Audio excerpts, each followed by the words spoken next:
Edward Payson, he read that too.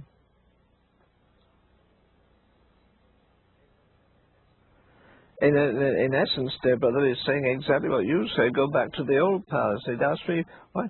Well, of course, he and the guy that used to be up the street at the we had a minister up there, Agape. They very much fashionable. They used to read William Booth. They read the stories of William Booth and the old men, and he'd come to me and tell me more about Booth, tell me more about the nights of prayer, tell me about the days of fasting, tell me about your street meetings. And I need to warm up to it, you know. We want to get back to that. And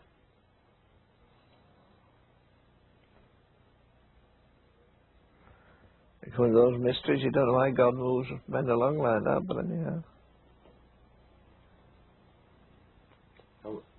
Brother Ravenhill, how would you want people to remember you? Oh, I don't know. As a nuisance, I think.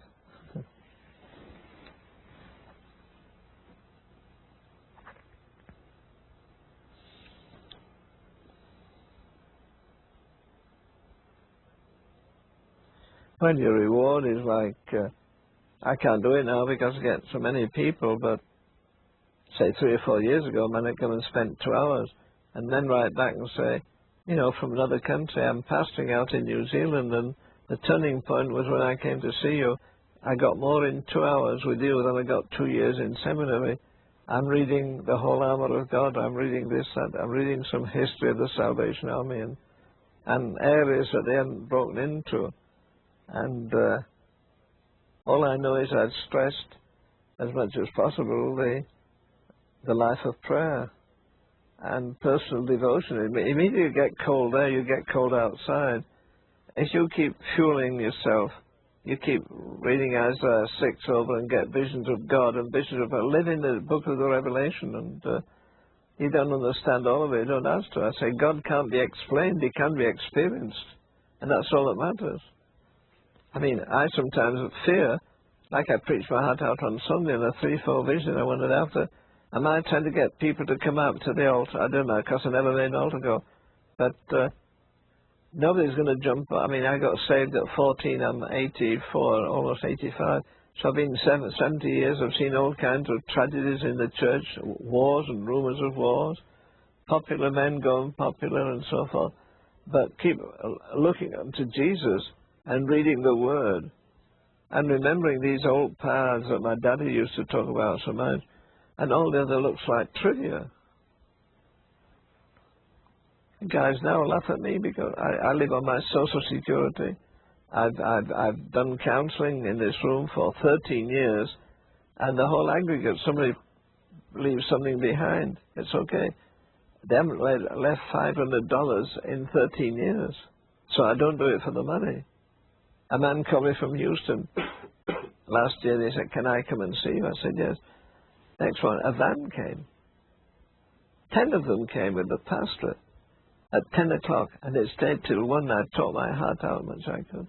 Going out with them, I said, "You don't expect any remuneration for this, do you?" I said, "No." I said, "I live on my Social Security. Anything above that, I divide in the middle between my missionary son and myself, or the other boy."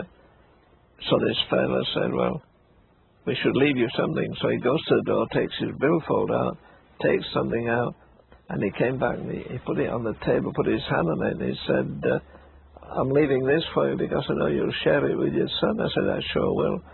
So they went, and I went to Martha, and I said, "Darling, they've gone now."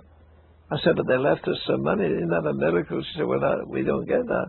I said, "Well, I don't know what it is. Maybe $100 or $1,000 he's left us because I told we share it with Paul." She said, "Well, let's go." So we came in. He left us $5. I said, "Well, one thing, we won't get drunk anyhow."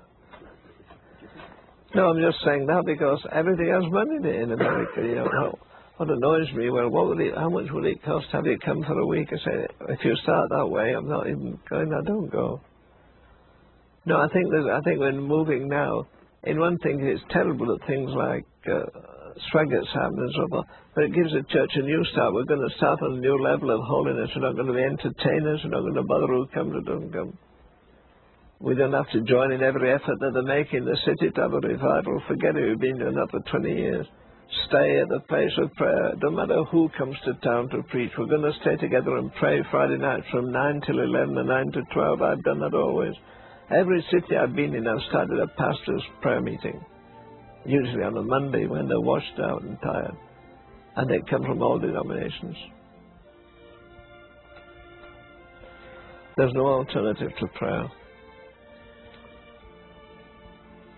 and obedience.